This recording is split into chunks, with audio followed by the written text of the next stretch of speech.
Bom dia a todos e a todas, né? Com grande satisfação que damos início à última reunião do semestre do SEBEC Universitário, cujo tema da reunião de hoje, né, ainda dentro das tratativas do SEBEC membros, nós continuamos a falar um pouco sobre a questão da reforma constitucional, né, sobre os aspectos da reforma constitucional. Eu agradeço imensamente a presença dos alunos, né, do SEBEC Universitário, agradeço imensamente a presença do professor Gabriel Sampaio, é um prazer contar com você nessa mesa de debate.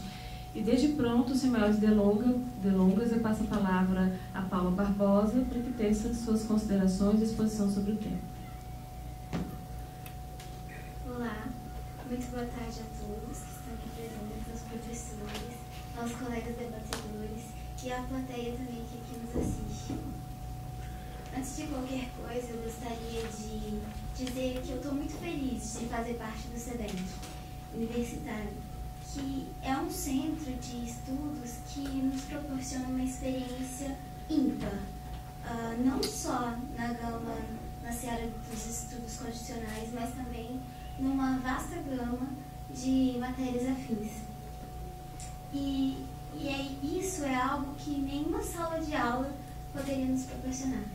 E é por isso que eu queria salientar a minha felicidade de estar aqui hoje expondo para vocês. Diante disso, eu gostaria de compartilhar também algo que me chamou a atenção. Em todas as reuniões do SEBEC realizadas esse ano, nós nos debruçamos sobre assuntos de relevante interesse constitucional e político. Mas hoje, na última reunião do semestre, é que nós vamos falar especificamente da Constituição brasileira, que é o princípio de tudo. E a partir disso, vamos levantar questionamentos sobre a Carta Magna, na medida que qual a causa do cenário político e institucional que o Brasil se encontra hoje, quais as implicações das mudanças constitucionais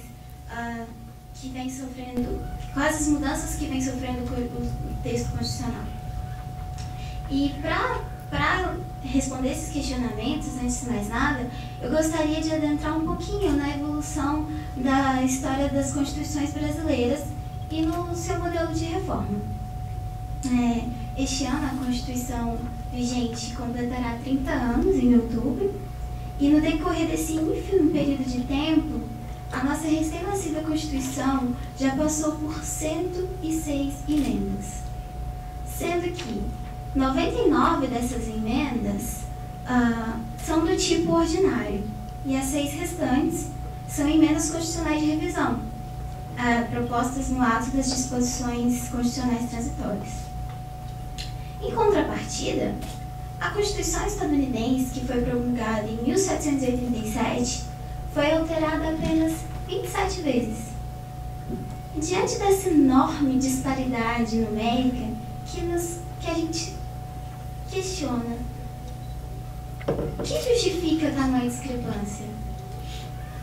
Claro que comparar a Constituição brasileira com a Constituição estadunidense é comparar 2 extremos, dado o contexto histórico de formação dessas constituições.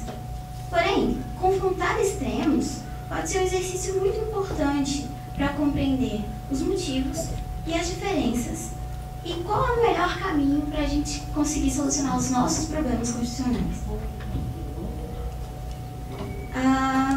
Então, vamos voltar um pouquinho na história.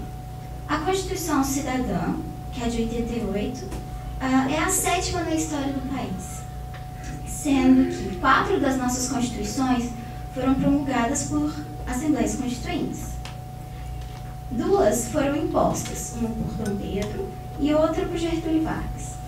E uma foi aprovada pelo Congresso por exigências do regime militar. Cada constituição que sucedeu no tempo conta um pouquinho da história e das influências que o país sofreu. Bonavides identifica 3 fases históricas que, em relação aos valores políticos, jurídicos e ideológicos, tiveram um influxo maior na concretização formal das instituições. A primeira foi vinculada ao modelo constitucional francês e inglês do século XIX. A segunda representou uma alteração ao modelo, anotada pelo modelo norte-americano. E, finalmente, a terceira, que está em curso, se precede de traços fundamentais do constitucionalismo alemão. Dentre essas 3 fases constitucionais, eu gostaria de destacar a primeira delas. E o meu objetivo é demonstrar como a essência dessa fase histórica ainda repercute na dinâmica constitucional atual. Os primeiros reflexos da inspiração do modelo constitucional francês do século XIX podem ser observados na Constituição outorgada em 1824. Isso porque, no campo teórico, o texto não se afastou do círculo doutrinário de influência francesa. Essa influência francesa era regada pelo constitucionalismo moderno, o que, consequentemente, tinha uma essência que se pautava na perspectiva de uma Constituição permanente, ou seja, um documento que deveria durar indefinidamente no tempo. Para sustentar essa ideia de permanência, as constituições inspiradas nesse ideal carregavam, de modo geral, um processo de mudança muito lento e intrincado. A semi-rigidez, caracterizadora da Constituição de 24, exemplifica muito bem esse cenário.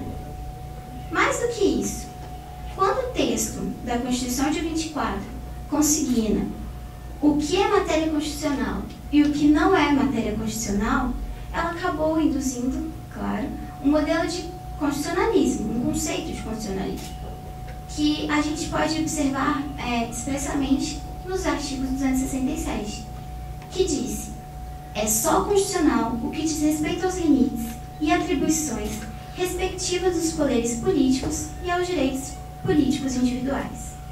No artigo seguinte, ela completa: tudo aquilo que não é constitucional pode ser alterado pelas legislaturas ordinárias, concordando 2/3 de cada uma das salas. Ainda um reflexo francês, a Constituição Imperial foi a única que adotou uma repartição explícita da tridimensionalidade de poderes, que acabou por trocar o modelo de Montesquieu pelo modelo de Benjamin Constant. E com efeito disso, aliado ao poder executivo, legislativo e judiciário, acrescentou-se também o poder moderador, cujo titular era o imperador, e que esse poder compunha a chave de toda a organização política do império. Paradoxalmente, a instituição do poder moderador, que era considerado o poder dos poderes, o texto carregava também uma sutil inspiração democrática, pois nele constava a regra que determinava que a audiência prévia dos eleitores para atribuir aos deputados a nova legislatura dos poderes de reforma, ou seja, antes de instituir qualquer modelo de reforma da Constituição de 24, deveria haver uma audiência prévia dos eleitores.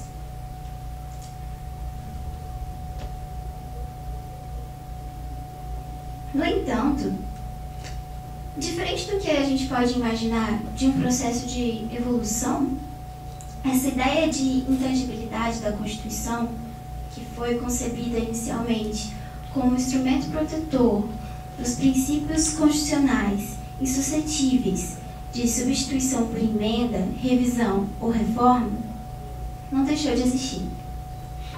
Ela apenas adquiriu uma nova conformação dentro do constitucionalismo latino-americano do nosso século.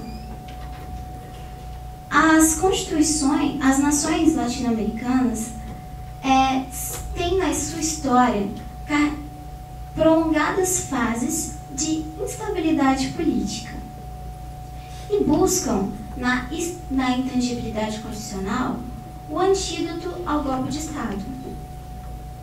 Contudo, diante desse tipo de busca pela permanência constitucional, uma busca pautada em modelos lentos e rígidos de reforma, há uma evidente incompatibilidade com a célere evolução da sociedade, o que é bastante evidenciado pela fugaz vigência dessas constituições. O que significa dizer que, quando buscam assegurar a permanência constitucional estritamente no mundo das normas jurídicas e a gente não encontra a solução que almejamos. Explico melhor. O acatamento da Constituição ultrapassa a imperatividade jurídica. Ou seja, o acatamento da Constituição decorre também de uma adesão à Constituição. E que essa adesão se propaga na alma coletiva da nação. E gera formas difusas de obedecimento da Constituição. É o chamado sentimento constitucional. Karl Lowenstein, que foi uma das personalidades mais significativas do constitucionalismo no século XX, descreveu o sentimento constitucional como a consciência solidarizante da comunidade que integra os detentores e os destinatários do poder da Constituição, sendo que a Constituição se valoriza na medida em que favorece mudanças à estrutura social, sem alteração do poder político. Ao passo que as reformas acabam por exprimir um rompimento no compromisso que mantém o equilíbrio entre uma tríade, que é composta pelos grupos sociais, pela sociedade e pelo Estado. Dito tudo isso, essa análise da permanência constitucional, a gente pode perceber o motivo da mencionada discrepância que eu citei primeiramente entre o número de reformas na Constituição brasileira em comparação com a Constituição norte-americana. Porque a Constituição brasileira é caracterizada por um modelo formal, rígido, analítico e dogmático. E esse modelo ainda carrega muitos reflexos da imutabilidade constitucional que perdurou desde a Constituição do Império.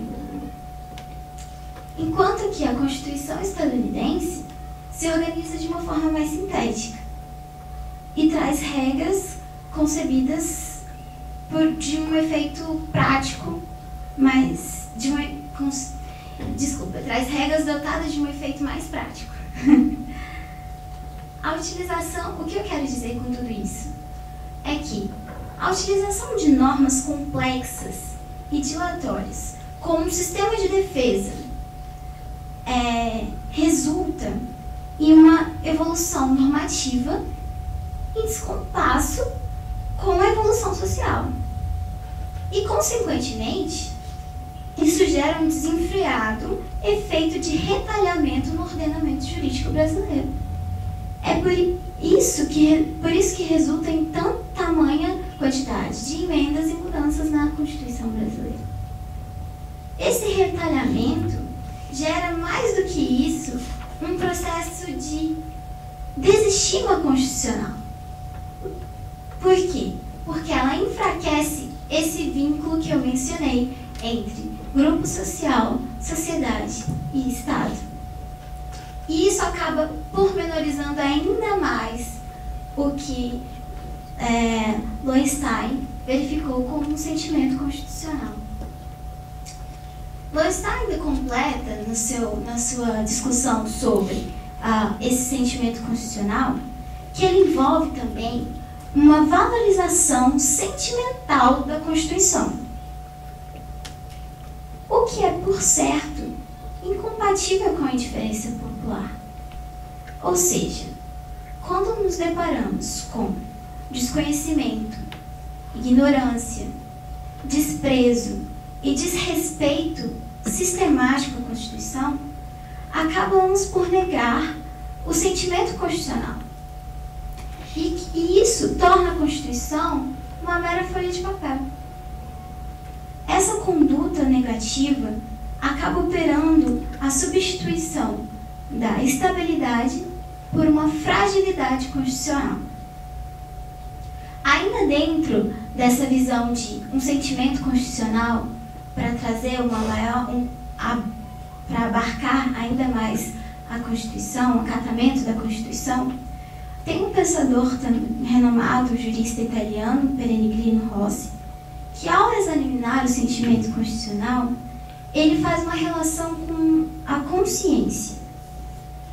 E ele acaba caracterizando o sentimento constitucional como um modelo de integração política. O que isso significa?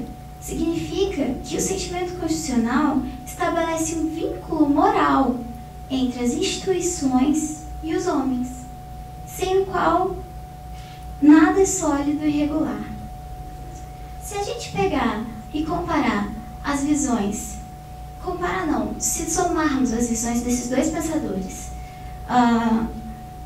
fica fácil de visualizarmos um efeito dominó, uma cadeia, uma sequência, na medida que, quando esse vínculo moral entre as instituições e os homens é abalado, acaba ocorrendo uma maior fragilização desse sentimento constitucional.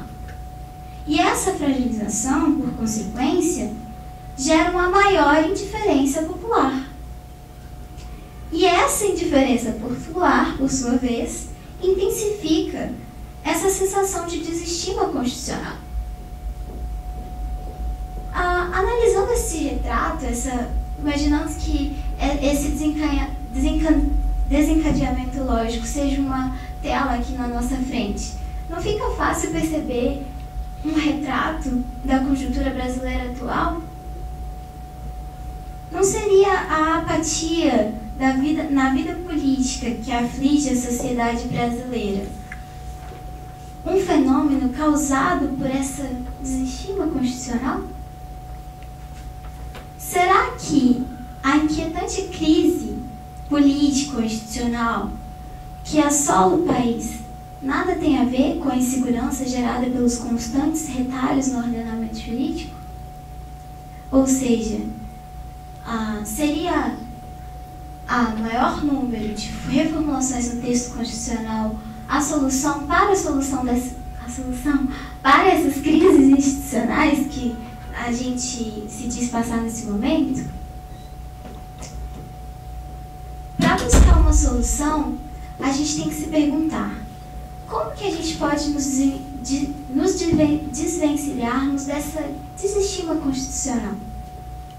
Para responder essa pergunta, dito tudo o que eu já expus aqui, é necessário a gente abandonar essa ideia de reforma do texto e pensar em como promover uma expansão da eficácia jurídica e da efetividade da Constituição como um todo. Sob essa perspectiva, de uma maneira mais imediatista, a solução poderiam ser as políticas públicas. A política pública prevista já no texto da norma, isto é, seu conteúdo e as medidas por elas delineadas, precisam de fato ser implementadas. Pois de nada adianta a criação de uma nova norma se a sua implementação é inviável. Talvez um dos maiores vícios diante dessa dificuldade de implementação de políticas públicas, que a gente pode ver que um dos maiores vícios da gestão pública no Brasil pode ser a criação de políticas de governo e não de políticas de Estado. Ou seja, muitas vezes os gestores criam soluções só para aqueles 4 anos que eles estão gerindo a administração pública. E isso gera o quê? Esse mau hábito na criação de políticas de governo acaba acarretando também a falta da avaliação dessas políticas públicas que já foram criadas. Ou seja, a gente não sabe hoje no Brasil se as políticas públicas implementadas estão cumprindo a sua finalidade ou não. Pensando também de uma maneira um pouco mais a longo prazo, a gente pode ver uma outra solução, que talvez seja a solução para muitos problemas no Brasil, ao maior incentivo à educação populacional, no sentido de que, se o cidadão tem conhecimento e sabe escolher os seus representantes de modo que as suas necessidades serão atendidas, não pela criação desenfreada de normas e um retalhamento ainda maior no ordenamento jurídico, mas por uma implementação efetiva das políticas públicas e das normas que já existentes, isso poderia ser uma solução para essas crises institucionais que o país vem passando. E é isso. Obrigada, Paula. Agradeço imensamente a exposição. Antes de passar a palavra ao professor Gabriel, né, por deferência, e logo em seguida Israel já se inscreveu para o debate, eu queria colocar alguns pontos que eu acho que podem nortear o nosso debate, tendo em vista que reforma constitucional é um tema muito amplo, né? O primeiro deles, que foi bem colocado pela Paula, é o que significa o constitucionalismo no momento contemporâneo, né? Eu acho que a Camila vai acrescentar a ideia da Constituição aspiracional, porque a Constituição de 88 ela passa um pouco por esse contexto, mas o que apresenta a Constituição, não para o moderno constitucionalismo, mas para o constitucionalismo contemporâneo, né? Essa ideia de pertença, de sentimento que se tem. E a partir disso, nós precisamos pensar, né? É preciso, no contexto brasileiro precário, precoce, de 30 anos, uma nova Constituição, ou é necessário uma nova cultura, né, vinculada ao constitucionalismo? Então, eu queria que nós centrássemos o debate a partir dessas questões, e já agradecendo a participação, eu passo a palavra ao professor Gabriel. Muito bom dia a todas e a todos. Primeiro, fazer um entusiasmado parabéns à Paula pela sua apresentação, e certamente, por consequência, reforçar o parabéns e o agradecimento à professora Alessia, que na orientação à Paula permitiu que ela tivesse essa brilhante apresentação, com muita segurança e tratando de forma muito apropriada do tema que foi proposto.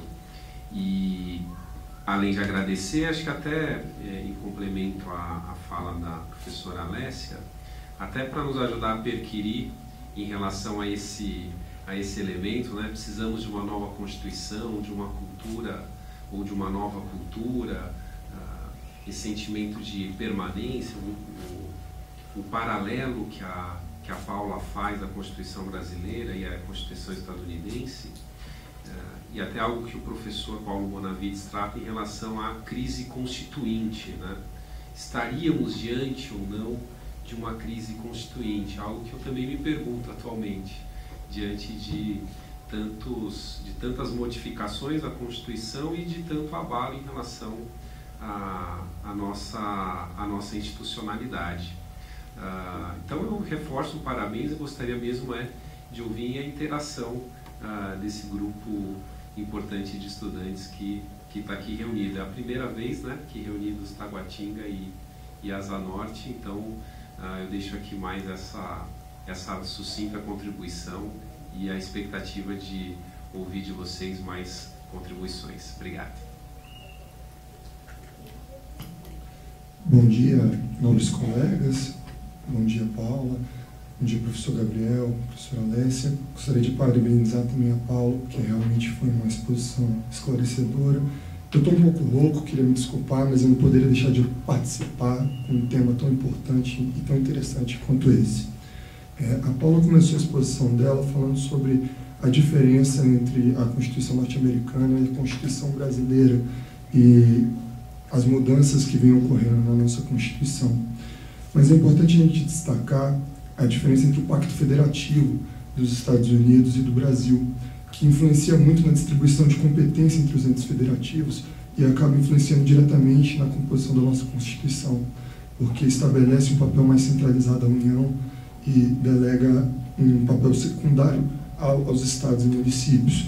E isso acaba gerando uma situação de adequação com o passar do tempo, em que surge a necessidade de mudanças, pois nós não conseguimos idealizar um modelo importado, como ela bem colocou, porque os nossos modelos constitucionais, esse já seria o segundo ponto, inclusive, eles são modelos importados que geram uma situação que é como lidar com essas diferenças culturais entre a sociedade matriz, né, e a sociedade brasileira, como nós poderíamos estar adquirindo esse modelo, adequando ele às peculiaridades de uma maneira que não houvesse tantas emendas, né?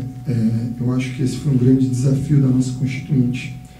E já um pouco a respeito disso, quero já adiantar esse ponto, apesar de acreditar que realmente não é o ideal nós temos tantas mudanças no modelo constitucional, eu verifico que há avanços que são cruciais de serem mantidos, e acaba sendo um pouco complicado pensar num momento histórico como nós vivemos em uma mudança constitucional. Um ponto muito interessante que a Paula colocou, que me chamou muita atenção, foi a questão do sentimento constitucional. Esse sentimento constitucional, um pouco vinculado a essa ideia do modelo importado, me gerou a dúvida de qual seria o ideal, se do sentimento constitucional surge a Constituição, ou se após a Constituição a gente tenta imbuir a sociedade num sentimento constitucional. Eu acho que boa parte dessa crise que a gente vive vem justamente desse fluxo inverso que a gente adotou no Brasil. Nossa Constituição, ela não nasceu de um sentimento constitucional, ela nasceu de uma mudança. Nós tínhamos um desejo de mudança, estávamos vindo de um momento de repressão, um momento onde queríamos garantir os nossos direitos. Mas será que, de fato, a sociedade brasileira compreendia o que era uma Constituição? O que você, como cidadão, participar da Constituição? Nós chamamos muito a nossa de Constituição Cidadã. De fato, ela é uma Constituição Cidadã. Eu gostaria de levantar esses pontos para o debate. E, por último, a questão das políticas públicas de governo. Aqui eu acredito que tem o maior desafio para a nossa geração e para o momento político que a gente vive atual, que seria como estimular a união nacional em busca de políticas públicas de Estado, quando a gente vive uma situação de nós contra eles, de grupos isolados, de colocações muitas vezes mais corporativistas. Podemos dizer que o Brasil ele é muito fundado em cima do corporativismo, quando deixamos de lado a nossa ideia de Estado como nação, como parte integral de um Estado, né? Então, eu acho que esse é um grande desafio e eu gostaria de levantar esses pontos para o debate. Muito obrigado.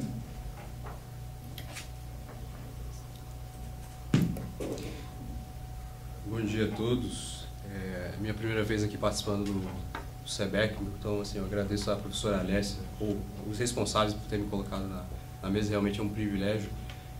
Eu gostaria de congratular também a Paula, a exposição foi muito elucidadora, bem objetiva, do jeito que eu gosto, expôs, sintetizou os textos, depois deu a opinião, é bem sistemático, eu adoro esse tipo de exposição.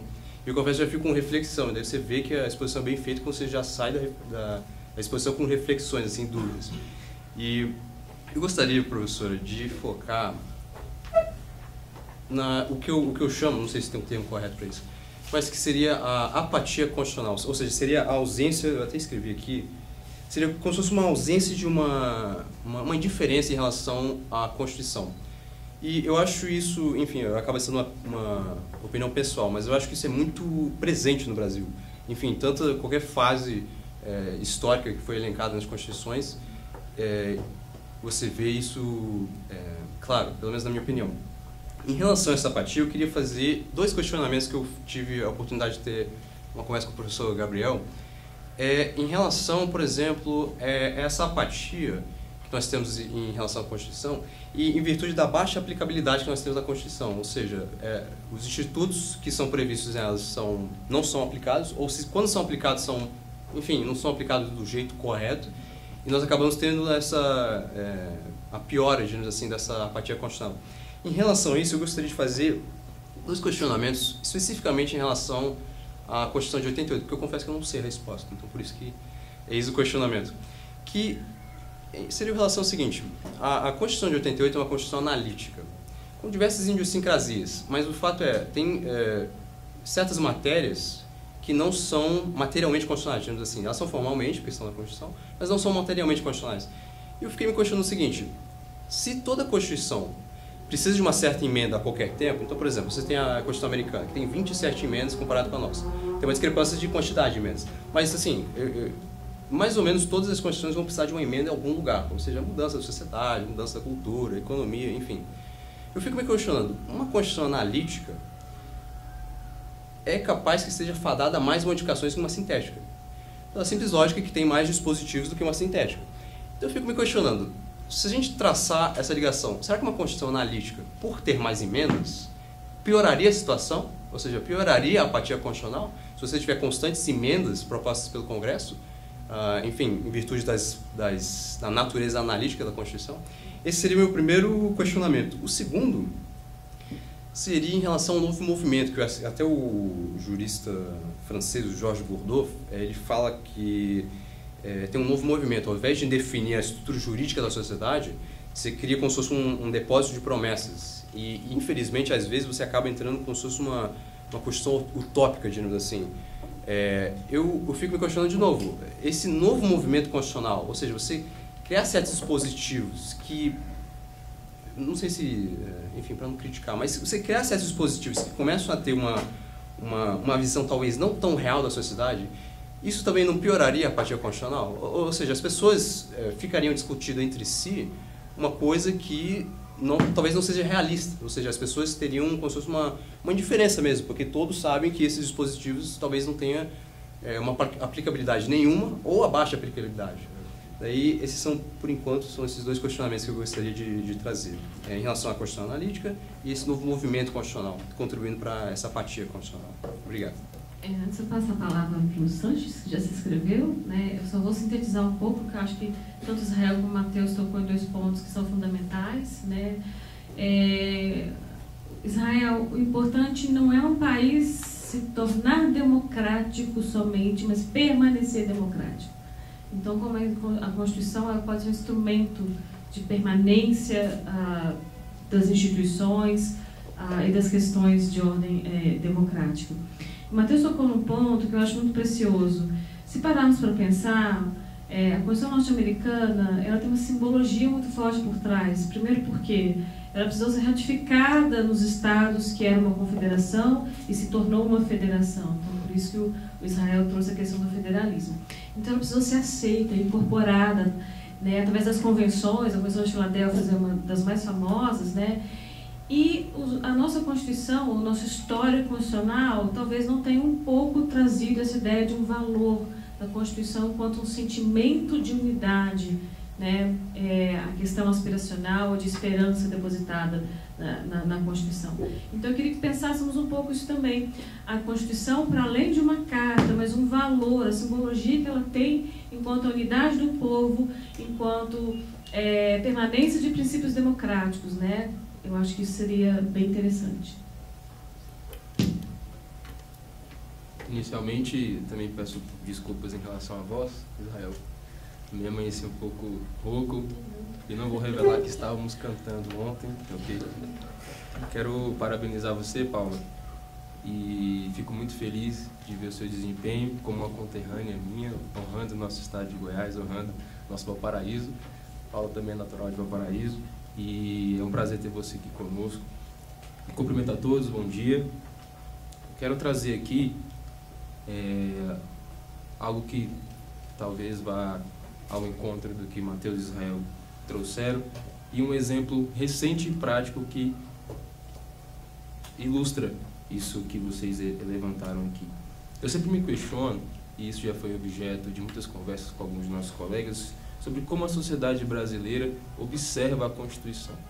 Eu sempre bato nessa tecla, porque observando o contexto americano, já que foi levantado aqui, eles percebem a Constituição como algo que fundamenta o povo americano unido. Sabemos o contexto histórico, sabemos que aquela Constituição foi passada e ratificada pelos Estados e aquilo constitui os Estados Unidos da América. E aqui há uma diferença substancial até pelo processo histórico e, por vezes, as gerações que vieram após, por mais que vamos fazer ainda 30 anos, as gerações que vieram após a promulgação do texto não têm essa certa pertença à Constituição. No último final de semana, eu tive a oportunidade de receber amigos que vieram do estado do Amazonas e, quando vem a Brasília, naturalmente, é fazer aquele passeio, aquele percurso, Palácio do Planalto, Congresso, etc. E quando eles se depararam com o texto da Constituição original, eles se sentiram muito emocionados. Então eles têm pertença constitucional vindo de Tefé, de Juruá, num outro extremo, numa outra realidade, passaram por barco antes de pegar o avião para estar aqui. Só que eles têm um afastamento constitucional. Quando eu passei para eles algo básico, direitos básicos, fundamentais, sociais, eles não se sentiam próximos daquilo. Eles não viviam aquela realidade e, por vezes, se sentiram esperançosos quando ouviram aquilo que eu tinha para dizer para eles. Então, passando por Brasília, eles sentiram mais proximidade ao que traz o texto, adicionada à pertença que eles já tinham. Então, nós estamos mais próximos de uma concretização constitucional, ao perceber, seja geopoliticamente, seja territorialmente, mas não temos, por vezes, pertença. Então, eu tive uma aula de constitucional com eles e não ao contrário. Então, eu acho que isso é algo a se observar. Como nós observamos, como nós temos pertença ao texto constitucional para fomentar esse processo de defender o texto e ao invés de querer reformá-lo. Por mais que tenhamos correntes que percebam da nova Constituição, né, doutor?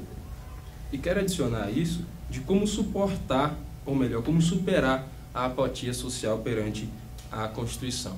Isso também, além de ser ao texto constitucional, é uma apatia política no processo decisório, que é algo que a gente já tem aqui, um tanto que consolidado, depois até o Matheus pode complementar em relação a isso. Mas, desculpa, tem uma frase do ministro Aires Brito, que ele traz assim, que nos desvãos da vida, nada é vão. Os dias vêm e vão, mas nem vêm nem vão em vão. Então as nossas experiências não podem ser em vão, não foram em vão. O texto constitucional custou sangue, podemos dizer. Então temos que fomentar isso. Não podemos também desesperançar no todo. Eu acredito que nós estamos criando uma casca mais grossa para superar esse momento de instabilidade política. Então quero trazer que uma solução para isso poderia ser, no campo político, uma espécie de tomar para si a herança dos governos anteriores que foram bons. Porque no plano político, mudamos o governo, como o Paulo nos trouxe, e nós queremos ignorar as políticas que foram realmente de governo do anterior e não conseguimos constituir uma política de Estado. Então, como o processo decisório pode influenciar nisso? Trazendo as cartas de forma mais branca, não é? Então, eu quero propor, e casando isso, que o processo decisório tenha uma influência mais forte no momento da manutenção dos princípios constitucionais. Temos que superar os egos políticos e sim tomar para si essa herança, e eu acredito que o processo decisório vai fomentar e vai contribuir nessa luta contra a apatia social, trazendo mais pertença e trazendo mais proximidade aos princípios. Então, levanto aqui essa ideia, trago esse exemplo que aprendi muito nesse momento em que amigos que vieram de outra realidade totalmente distante, né, não tem nenhum contato com aquilo que seria o processo constitucional, e eles nos trouxeram uma grande aula, então gostaria de compartilhar com vocês. Obrigado.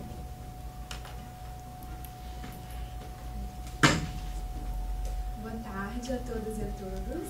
Bem-vindos mais uma vez aqui. Eu queria parabenizar a Paula pela brilhante apresentação. Gostei bastante. Muitos pontos, muitas coisas que eu anotei, que eu queria aqui. Não vou anotar todos, não vou levar muito tempo e eu quero ouvir os outros, porque aqui, mesmo após a exposição da Paula, muitos pontos que foram apresentados me chamaram muita atenção, mas eu vou levantar aqui 3 pontos específicos, principalmente baseado no que a professora Alessia comentou. Eu gosto sempre de pensar, eu acho isso muito interessante, de que toda Constituição conta uma história. E a Paula falou do tanto que, primeiramente, o modelo francês influenciou a nossa Constituição, depois o norte-americano, depois o alemão. E eu acho que as constituições do Brasil e a atual Constituição contam de um Brasil que passou por muitas instabilidades, por momentos de ditadura, por momentos em que as leis não socorriam os homens. E eu acho isso muito interessante. E essa não é a realidade só brasileira, é uma realidade muitas vezes de vários países do mundo e principalmente aqui da América Latina. E nesse contexto, tem a chamada Constituição Aspiracional, né, que tanto se fala. Ele é um termo usado muito por um autor colombiano que se chama García Villegas, e ele fala basicamente o seguinte: muitas constituições, principalmente aqui da América Latina, por essa realidade dura que temos, ao ali escrever, os constituintes sempre pensam no que haverá de ser, o que queremos ser. É isso que os constituintes acabam pensando. E aí eles ali anotam, colocam aquilo na prática e ao longo dos anos eles tentam efetivar isso. E pensando nessa constituição aspiracional e nesse conceito, eu chego à segunda pergunta que a professora Alessia fez, que eu também achei bastante interessante ligar essa primeira. Uma nova constituição, uma nova cultura? Eu fiquei pensando nessa pergunta e eu com toda certeza falaria que uma nova cultura. Afinal, nada adianta uma constituição que seja aspiracional, que queira alguma coisa, mas uma cultura que não alcance as pessoas. Durante a reunião de preparação, eu achei muito interessante, a professora Alessia leu o preâmbulo da Constituição, e tem um ponto muito interessante, eu queria ler só esse pedacinho do preâmbulo, que eu acho bastante interessante, que fala um pouco sobre isso, sobre a cultura constitucional, até que a Paula falou sobre esse sentimento de Constituição. O início fala assim: nós, representantes do povo brasileiro, reunidos em Assembleia Nacional Constituinte, para instituir um Estado democrático. Ou seja, essa pergunta é muito interessante. Os constituintes, eles instituem o Estado? Eu acho que a mudança de cultura tem que mudar talvez dessa ideia do preâmbulo. O preâmbulo, como sabemos, não possui natureza normativa, como já decidiu o Supremo, mas é um documento histórico. Talvez seja o momento de mudarmos a história, por que não? De que, na verdade, o povo deve instituir o Estado e não os constituintes instituírem nosso país. E é isso.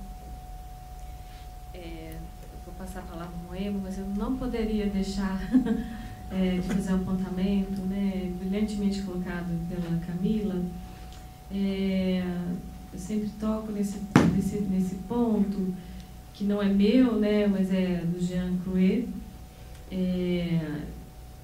E essa frase é muito simbólica, né? Vê-se a sociedade, a todo momento, mudar suas leis, mas não vê a lei mudar a sociedade, né?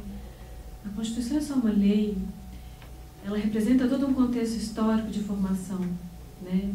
Mas o que de fato precisa mudar, né?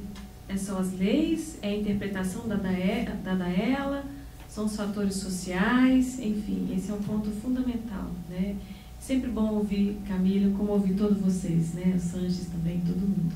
Moema, está com você. Sim, vou agradecer a oportunidade, claro, né? Aqui, muito legal, mentes extremamente brilhantes. Obrigada também pela apresentação. E assim, eu acabei pegando um pouco do que todo mundo defendia aqui na mesa e colocando nos papéis, porque cabia, né? A gente tem mais ou menos uma mesma noção de como a Constituição deve andar. E aí eu achei interessante ela falando do preâmbulo, né? Por que os nossos juristas acham que eles instituem o Estado? E assim, vem de uma cultura muito mais antiga, né? Muito antiga mesmo. Tanto que a Constituição, ela nasceu para limitar o poder dos governantes. E hoje ela é usada pelos governantes para instituir poderes. Então a gente tem esse problema. Eu achei interessante também dos nossos textos, eles falam das constituições da África.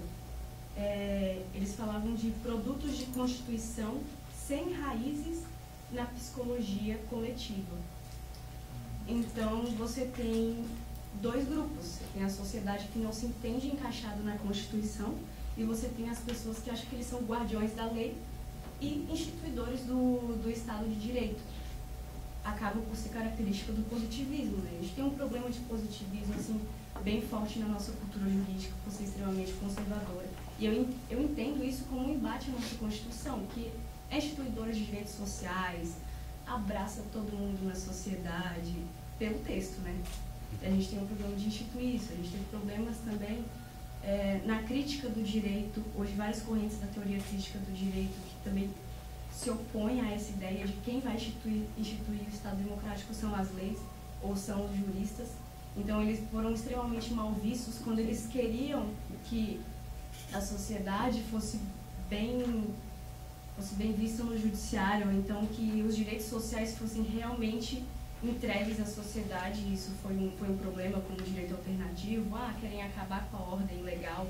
Então a gente tem um impasse. A ordem legal está acima da nossa democracia, porque ela já tem um nome que é democrática de direito. Então a gente tem um direito com uma certa dualidade, que é a fonte de justiça, que é o que está escrito na nossa Constituição. Gente, nossa Constituição é muito linda, né?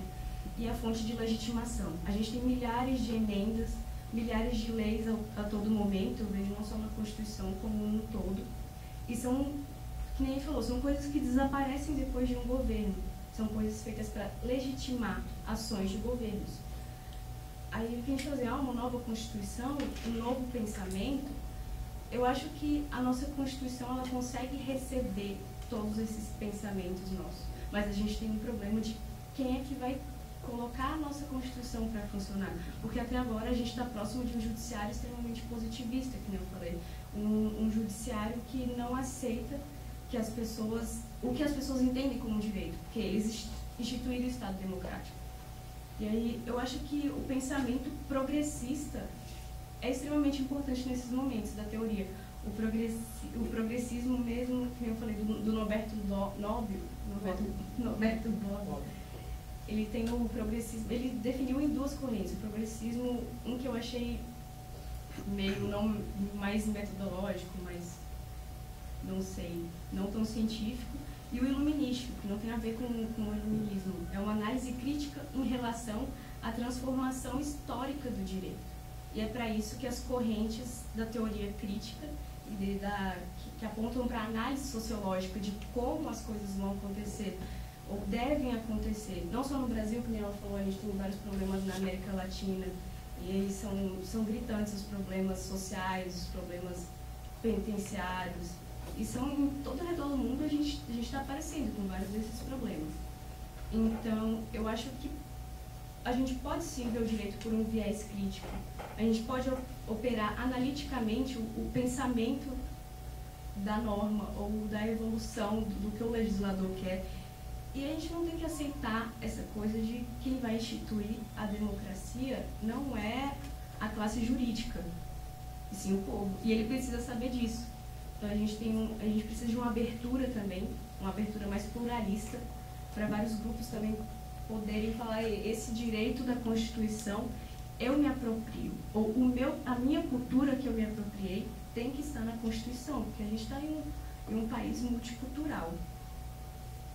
E é que nem ele falou, as experiências não são em vão, né? Então eu acho que sim, a gente está caminhando para cada vez quebrar essa noção do positivismo estrito, da letra da lei, e aceitar cada vez a nossa cultura, que é a multicultural. Apesar da nossa Constituição ter retalho de diversas culturas, são culturas centradas no eurocentrismo, praticamente.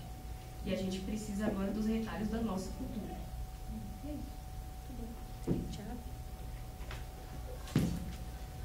Bem, parabéns pela apresentação. Eu acho que esse tipo de atividade desenvolve bastante nosso senso de reflexão, e parabéns a todos pelas exposições.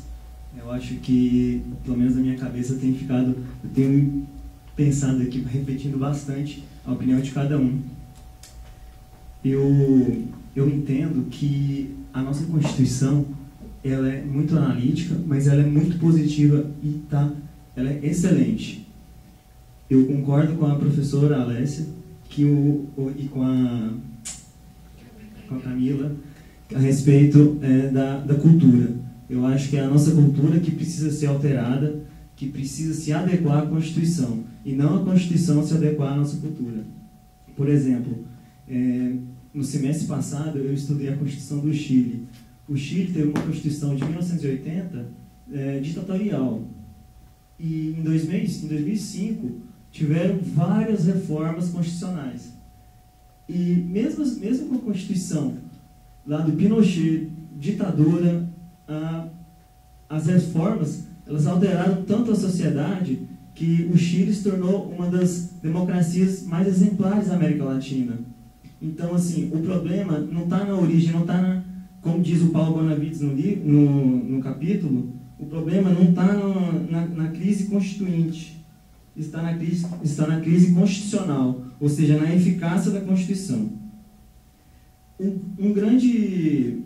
Na minha opinião, um grande problema dessa crise constitucional, por que as pessoas não se identificam com a Constituição, nem sabem que ela existe. Se você conversar com várias pessoas fora do nosso âmbito jurídico, ninguém conhece a Constituição, ninguém conhece os seus direitos, conhece aqueles direitos mais próximos e, às vezes, mal. Mas a Constituição realmente ninguém conhece. E onde está, na minha opinião, a culpa? Está na educação.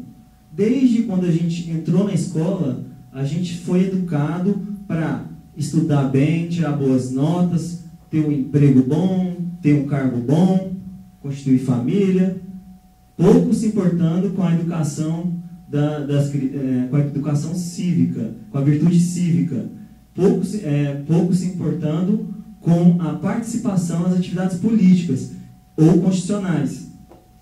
Então, a educação é fundamental para a gente sair dessa alienação. Na minha opinião, o povo ele está alienado com as condições socioeconômicas. Se a gente conversar com o povo mesmo, de acordo com o José Afonso da Silva, o povo não são os representantes. O povo são os trabalhadores. Se você conversar com um trabalhador, ele não está preocupado com o direito constitucional dele, está preocupado em sobrevivência, em ter atenção à sua saúde, aos seus filhos. Então, se a gente for perceber isso, inferir isso para uma lei universal, você vê que todo mundo está correndo por necessidade.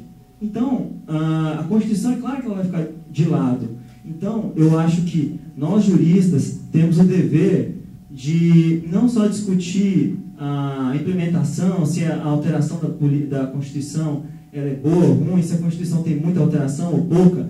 Eu acho que o foco não é aí. E desde a Constituição de 1824, a discussão foi: vamos colocar liberalismo, vamos respeitar as forças da sociedade? Não. Sempre teve esse contraditório, essa contradição entre Constituição e plano social. Eu acho que nós, juristas, temos que focar no plano social, no sentido de empoderar as minorias e dar educação para elas.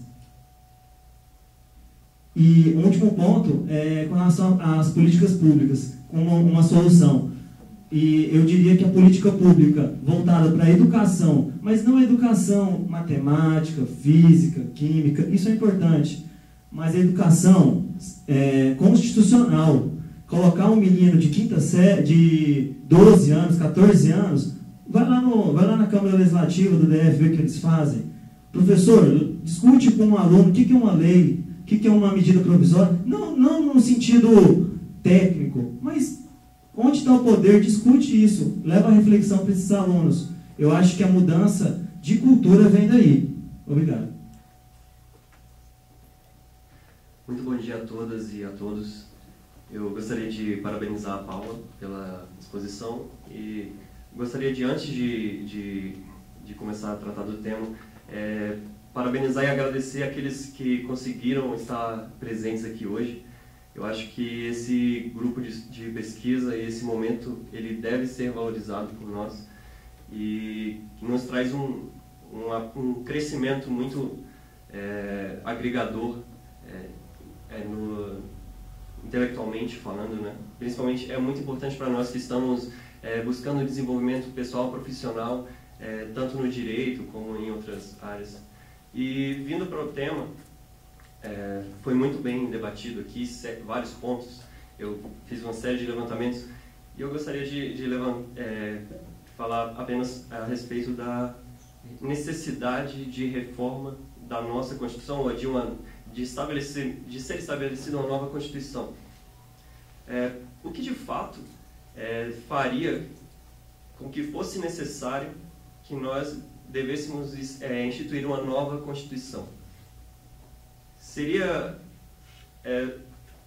a aplicação, a forma de aplicação, as formas que estão sendo exercidos os poderes pela forma que ele é distribuído, pela forma que foi colocada no texto, observando modelos mais parecidos com o nosso, no caso da América Latina, nós temos questões que envolveram tempos de privação de direitos, como foram ditaduras em diversos países, Bolívia, Chile.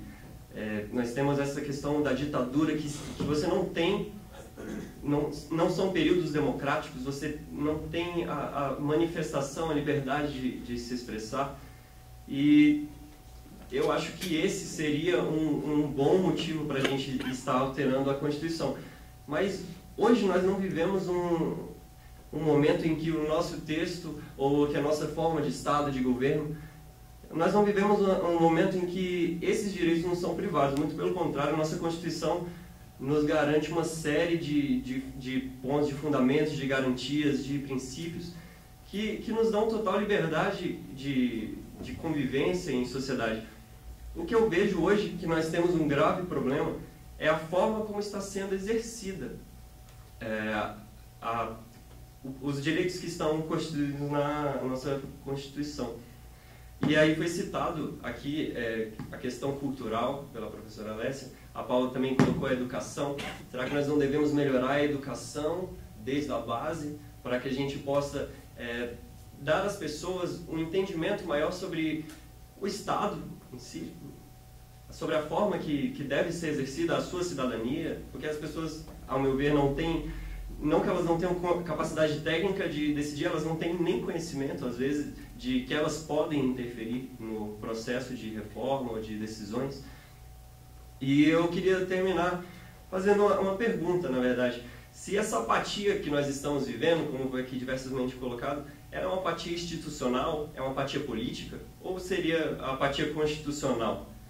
Ao meu ver, o que nós temos é uma violação da forma que está sendo exercido o nosso poder por meio das instituições, seja por desvio de funções, excessos de autoridade, abusos, mas o nosso texto constitucional, eu acredito que não necessite, no momento, ser reformado, porque nós já temos diversas possibilidades, diversas garantias que estão ali plenamente, expressamente colocados. Eu acho que não seria o momento hoje de estar fazendo uma reforma do nosso texto constitucional. É isso, obrigado.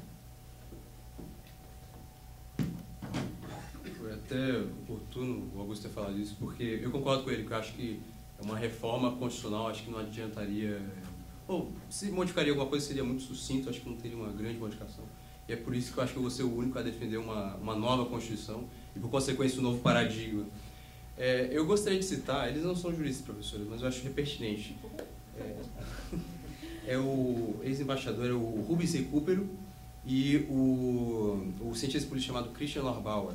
Eles fazem as suas próprias idiosincrasias, mas eu acho a análise deles muito pertinente, que eles falam o seguinte, que qualquer história do Brasil não é diferente. Tem vários ciclos, digamos assim. Então, vamos dizer que o ciclo militar, digamos assim, do regime começou em 64. Então, até o final dos anos 80, estava chegando ao fim, pelo lapso temporal mesmo. Assim, o general Emílio Gás estava nos momentos, já estava velho, o Geisel já estava, enfim, o ciclo estava se fechando. E a análise que os dois fazem, eu acho muito interessante. Eles falam o seguinte, essa crise é o começo do fim desse paradigma. Então, assim, o âmbito criado, esse novo paradigma criado em 88 pela Constituição, de um Estado, enfim, acho que eu vou entrar em juízo de valor, mas não sei se o termo correto seria garantista, enfim, julguem se isso é bom ou ruim, mas criou como se fosse um sistema, e ele sustenta, eu acredito que seja verdade, que é insustentável. Ou seja, o sistema cria oportunidades para a corrupção, já que você tem várias agências do Estado para cuidar de várias políticas públicas. Você cria, como se fosse, para usar os termos de um amigo meu, um Estado hiperativo, aquele que não consegue focar em uma coisa e tenta fazer um pouco de tudo, mas não consegue concentrar em alguma coisa. Eu acho que, e para conectar, só para finalizar, professor, só para conectar nessa dicotomia entre cultura e Constituição, eu concordo que precisa primeiro a cultura. Mas eu acho que a consequência lógica disso, e a gente não precisa que os governantes forcem nada, eu acho que a consequência lógica disso, de uma nova cultura constitucional, vai ser uma nova Constituição. Eu acho que é difícil achar alguém que concorde comigo até agora. Mas, enfim, são as minhas considerações em relação a essa dicotomia. Matheus, Democracia e Dissente. Matheus Pérez. Boa tarde a todos, obrigado pela presença, obrigado pela apresentação. Inclusive está até no texto que a gente leu que Constituição, a existência de uma democracia é esse conflito, e a Constituição é um conflito e é uma crise, e é entrar e sair de crise, e toda vez que você sai de uma crise você renova essa tensão entre todo mundo, e você consegue manter o Estado unido. Eu acho interessante sempre esse conceito da União Europeia, inclusive, unidade na diversidade. Eu acho que a Constituição ela tem muito essa função, trazer unidade na diversidade. Mas, voltando à temática, foram questionados a questão da... O Matheus questionou, por exemplo, se dispositivos utópicos eles atrapalham, pioram essa apatia constitucional.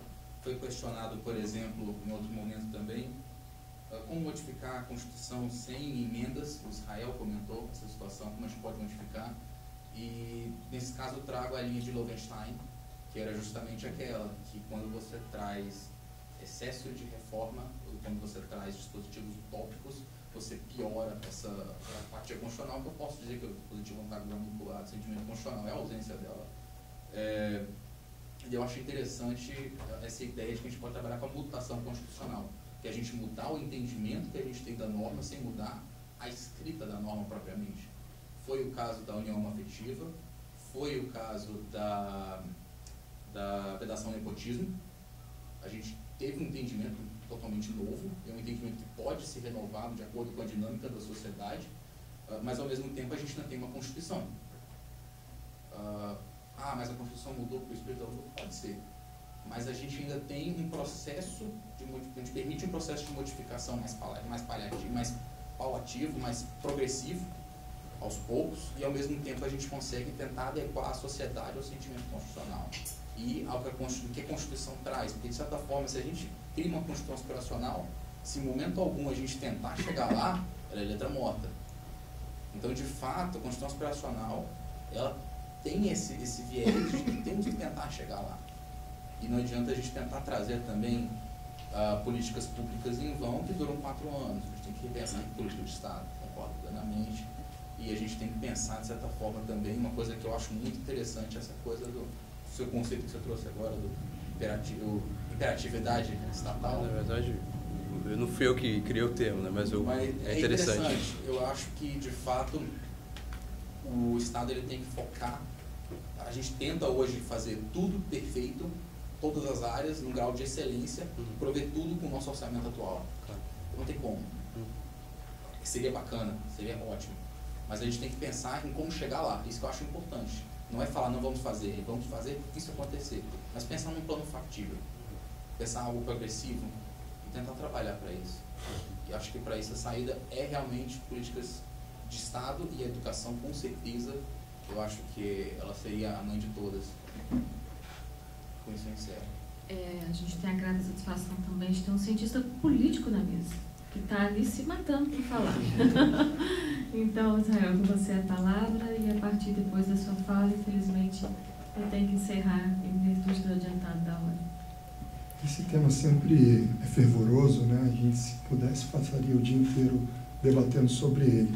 O primeiro ponto que eu queria colocar, o que o Matheus colocou, que a gente não pode ser saudosista e, ainda mais no meio acadêmico, ter como algo intangível a ideia de uma mudança, de uma nova Constituição. Pelo contrário, eu acho que debater uma nova Constituição sempre é uma coisa importante para nós avaliarmos essa situação. A questão volta um pouco para o que o Augusto colocou. O que faz a gente querer uma nova Constituição, de fato? Será que seria qual o sentimento constitucional de que nós formamos um consenso do que é a Constituição brasileira para agora, do que nós queremos ter, de um dever ser?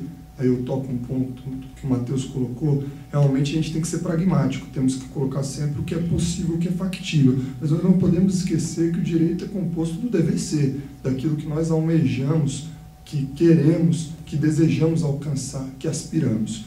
Então, esse ponto é um ponto interessante. Será que é isso que nos faz querer uma nova Constituição? Ou será que é a falta de um sentimento de pertencimento a essa Constituição, né? Simplesmente nós achamos que ela não nos representa e não queremos ela, sem saber o que nós queremos. É isso que me traz um medo de pensar em uma nova Constituição, porque quando você caminha um passo sem saber exatamente para onde você quer ir, talvez o lugar que você vá seja pior do que você esteja. Então, esse é um ponto importante. A questão da mudança cultural, eu acho que ela é um consenso entre nós, que seria necessária uma mudança cultural. A minha tristeza é porque eu encontro isso como algo geracional, eu não imagino isso como algo factível de ser realizado com uma simples mudança de carta, uma simples alteração da norma. E aí entramos um pouco no que o Tiago colocou a respeito do problema educacional, de uma educação cívica. Certamente, para manter valores, eu acredito que a educação cívica ela é fundamental, né? Mas talvez não seja necessária para você criar um sentimento constitucional. Eu pergunto, por exemplo, será que no início da Constituição norte-americana existia uma educação de fato? Será que eles foram ensinados a ter isso? Ou foi um sentimento constitucional que surgiu ali? Então, esses pontos eu acho que são interessantes da gente pensar. E um último ponto que o Sanches colocou a respeito da questão da política pública de Estado, em como chegar lá, em como ter uma união nacional para isso, eu vejo que nós não fugimos muito. Hoje a gente tem um instituto que a gente tentou idealizar isso, que é o PPA. O PPA ele visa justamente em 5 anos, ele passa do tempo de governo para que o próximo governante seja obrigado no primeiro ano de governo a estar seguindo o que foi estipulado pelo governo anterior. Entretanto, qualquer dificuldade, porque senão seria muito simples, né, você criar um PPA mais longo, né, juntar as pessoas para formular um plano para 10, 20 anos, só que nós vivemos fluxos e refluxos de momentos históricos que são imprevisíveis. Nós não temos como colocar isso num papel, então nós não podemos também engessar o governo. É necessário que o governo tenha uma liberdade para conseguir lidar com a situação que ela é momentânea, ela surge sem que tenha um planejamento. Então, junto com essa ideia de formular uma política pública de Estado, é importante que nós criamos, manter a liberdade de governo, para que o governante possa também se adequar a essas situações. Esses são esses pontos que eu queria trazer para o debate. Fiquei muito feliz de participar e espero que possamos voltar sobre o tema, porque ele é muito interessante. Só pedir novamente a palavra para a professora Alessia, pedindo desculpas por prolongar o tempo, mas só para uma reflexão, em especial que nós estamos num dia em que o país se defronta com um dado muito importante. E eu gostaria só de concluir com essa reflexão. De que sociedade nós estamos falando? Nós temos uma homogeneidade na sociedade brasileira? Acho que é importante que nós também sejamos capazes, enquanto acadêmicos, enquanto pensadores, ou até dentro da própria classe social que nós ocupamos, de sairmos da zona de conforto da análise ou do ponto de análise que nós ocupamos. Então, o Brasil hoje se confronta com um dado de mais de 62 mil pessoas mortas no ano de 2016. Em 10 anos, morreram mais jovens no Brasil do que na Guerra do Vietnã. 75% desses mortos são jovens negros. Para mim, a aspiração do ponto de vista de realização de direitos sociais, a Constituição de 1988 é formidável, né? Agora, do ponto de vista da construção de políticas de Estado, políticas de país, ou da aspiração para essa juventude, né, que nas periferias do nosso país estão morrendo a índices assustadores.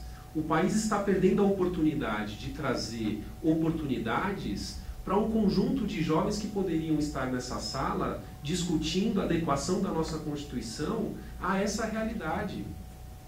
Então, muitas vezes nós não conseguimos nos afastar da situação confortável que o mundo das ideias muitas vezes nos coloca e nos coloca um véu sobre a importância do momento histórico, da situação histórica que nós estamos vivendo. Então fica também essa reflexão para que nós possamos pensar do lugar de quem tem uma empatia ou não com a Constituição de 88, ou com uma série de aspirações, mas que também vincule esta reflexão acadêmica com a importância e a relevância do momento histórico que nós estamos vivendo. Era isso. Uau! Eu acho que é uma sensação de todos nós que paramos para falar um pouco sobre direito constitucional e, mais do que isso, viver o que é de fato o constitucionalismo, de que a nossa Constituição, se ela conta uma história, que ela não seja um romance. E muito menos um romance policial. Mas que ela ocupe efetivamente espaços, né, de aplicação, de efetividade. Né? A gente não pode colocar também todos os nossos sonhos num simples documento. Esse documento é feito e realizado por homens. E partindo dessa perspectiva, eu queria imensamente agradecer a todos vocês, né, aos colegas também que não puderam de forma efetiva participar desse debate, mas todos os alunos do SEBEC que ao longo, né, desse semestre e quiçá ao longo de todo esse ano possamos ter momentos como esse, de uma reflexão lúcida, crítica, para que a gente possa sim ir às ruas e aplicar de forma efetiva, tá? Então a todos uma boa tarde e eu queria em pé fazer uma salva de palmas a vocês.